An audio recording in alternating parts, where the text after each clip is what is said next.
We're in the Akron Art Museum in Akron, Ohio, looking at one of the most important paintings by an American artist of the mid-20th century. This is Lee Krasner's Re-Echo, painted in 1957. One of the things that I love about this painting is that when you're walking into the gallery, you can see it, and it's so obviously abstract. But as you get closer, it almost feels like there are figures in it. But then you get even closer and it becomes abstract again.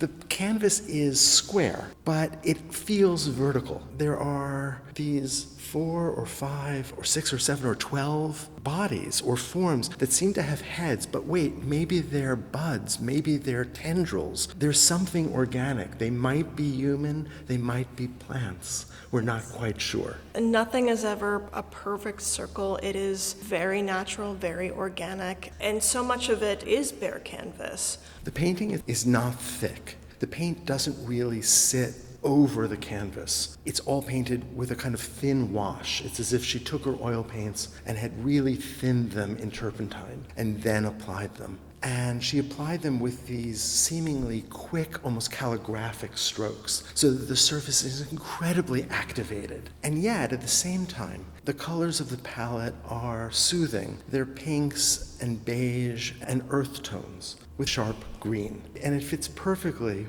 with the title of the series of which this is a part, which is the Earth Green series. Her art always seemed to be rooted in the organic, in the power of nature. Lee Krasner was in Paris until she got word that her husband, the artist Jackson Pollock, had killed himself when he crashed his car into a tree. She immediately returned to New York. She had, for many years, been painting in a small extra bedroom upstairs in their house in the Springs in East Hampton. But now she was able to move her studio into the barn where Jackson Pollock had made his very famous drip paintings. And now she had space. And this painting was one of the first canvases to come after these events. And this painting, to me at least, feels like it's about regeneration. It's about growth. And while there's no question that she had lived in the shadow of her husband, that she had made compromises in her life to benefit her husband for many years. In fact, they moved out of New York City because she was worried about his drinking and thought it might be lessened out on the East End of Long Island. So she had taken herself out of the active art world. She had been a student of Hans Hofmann. She was close to many of the most advanced artists in New York at this time. But now in 1957, there seems to have been a kind of refocusing on her work. And we see the fruits of that experience here. And certainly the title bears that as well. What is a re-echo? Is that a further distortion? Does that play into some of her grief? Does that play into some of the newfound openness she could have with these canvases and with her career in general? It certainly seems like she took this change and made space for herself in it. And so I think the re-echo can be a lot of things.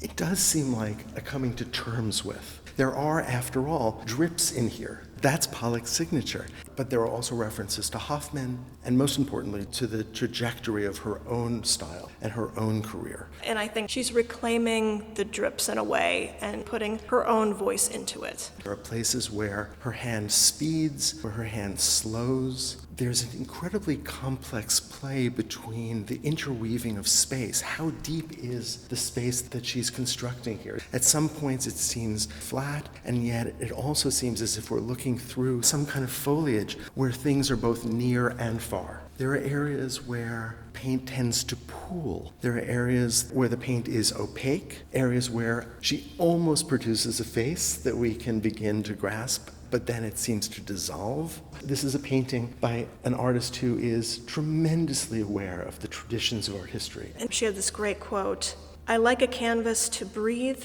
and be alive.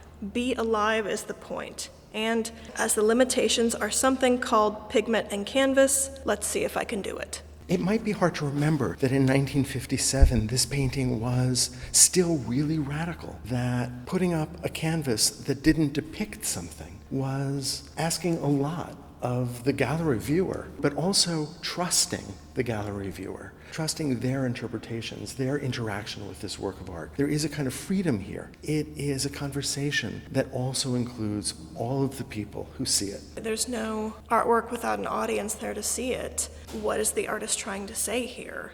Can we know?